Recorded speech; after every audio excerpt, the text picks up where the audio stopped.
Ini kita bakal bedah tuntas sebuah putusan pengadilan pajak yang, wah ini penting banget. Ceritanya tentang satu perusahaan yang berani melawan raksasa, yaitu otoritas pajak negara.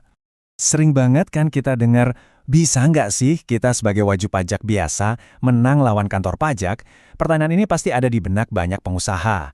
Nah, kasus yang akan kita bahas ini menjawabnya dengan lantang. Bisa banget.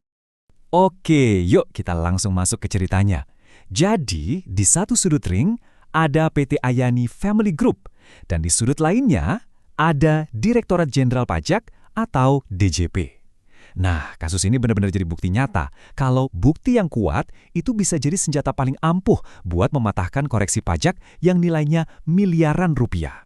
Jadi, pertarungannya ini ada di dua medan perang yang beda. Yang satu soal aturan main, yang satu lagi soal uangnya. Pertama, sengketa prosedural. Ini tuh soal tetek bengek administrasi. Apakah petugas pajaknya sudah ikutin prosedur yang benar? Surat tugasnya lengkap nggak? Gitu-gitu. Tapi yang jadi inti masalahnya, pertarungan sesungguhnya ada di sengketa substantif. Ini soal dagingnya. Apakah koreksi pajaknya itu sendiri benar dan punya dasar fakta? Nah, disinilah pertarungan miliaran rupiah itu terjadi. Sekarang coba kita lihat angkanya, biar kebayang segede apa masalahnya. Total yang disengketakan itu lebih dari 4,2 miliar rupiah. Ini bukan angka kecil loh. Coba bayangin, DJP menganggap biaya penyusutan 2 miliar dan biaya bunga 2,18 miliar itu nggak sah. Ini benar-benar menunjukkan betapa satu keputusan dari pemeriksa pajak bisa punya dampak yang luar biasa besar dan berpotensi merugikan wajib pajak.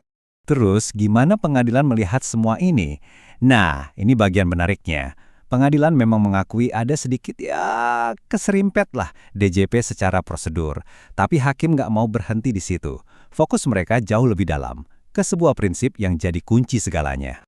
Dan inilah dia, kutipan ini benar-benar jadi jantung dari putusan hakim. Intinya hakim bilang begini, tugas kami itu mencari kebenaran yang sesungguhnya, bukan cuma ngecek lengkapan kertas. Filosofi ini yang namanya kebenaran material, inilah yang jadi kunci kemenangan perusahaan. Jadi, apa sih sebenarnya kebenaran material itu? Gampangnya gini, ini prinsip yang bilang kalau pengadilan itu harus cari fakta yang sebenar-benarnya terjadi, berdasarkan bukti, bukan cuma terjebak sama aturan formalitas. Selama hak wajib pajak tidak dicederai, yang paling penting itu substansinya, bukan cuma sekadar formalitas administrasinya. Oke, kita lihat contoh nyatanya di sengketa penyusutan. DJP ragu, ini hotel beneran punya PT Ayani nggak sih? Tapi perusahaan nggak tinggal diam. Mereka keluarin kartu asnya, perjanjian kredit bank, laporan keuangan yang jelas-jelas mencatat hotel itu sebagai aset perusahaan.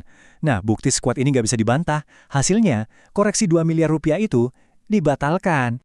Polanya sama persis untuk sengketa biaya bunga. Pengadilan benar-benar jadi detektif keuangan. Mereka ikuti jejak uangnya. Lewat apa? Ya lewat perjanjian pinjaman dan rekening koran. Buktinya jelas banget. Yang bayar bunga ke bank, ya PT Ayani. Lagi-lagi, fakta di lapangan mengalahkan asumsi pemeriksa. Dan sengketa 2,1 miliar rupiah pun dimentahkan. Oh iya, ada satu lagi nih, serangan dari DJP. Mereka bilang ada dividen terselubung. Tapi ini ibarat efek domino. Begitu dua koreksi utamanya tumbang, yang penyusutan sama bunga tadi, argumen soal dividen terselubung ini otomatis ikut ambruk, nggak ada dasarnya lagi. Oke, jadi setelah semua bukti digelar, setelah prinsip kebenaran material ditegakkan, gimana skor akhirnya? Siapa yang menang? Dan inilah hasilnya. Untuk 2 poin terbesar, biaya penyusutan 2 miliar dan biaya bunga 2,18 miliar, putusannya dibatalkan. Ini kemenangan telak buat perusahaan. Memang ada satu koreksi kecil yang 81,9 juta itu yang diterima pengadilan. Tapi ya itu kan ibarat kacang goreng dibanding total sengketanya. Grafik ini bikin semuanya jadi makin jelas. Coba lihat perbandingannya. Hampir nggak ada bedanya kan? Dari total sengketa, hampir 4,3 miliar, perusahaan berhasil menyelamatkan lebih dari 4,1 miliar. Ini bukan sekedar menang, ini namanya menang telak, lebih dari 98%. Tapi ini bukan cuma soal menang kalah atau soal angka. Kasus ini ngasih kita pelajaran yang sangat penting tentang sistem pajak kita dan soal keadilan. Jadi apa yang bisa kita ambil dari sini?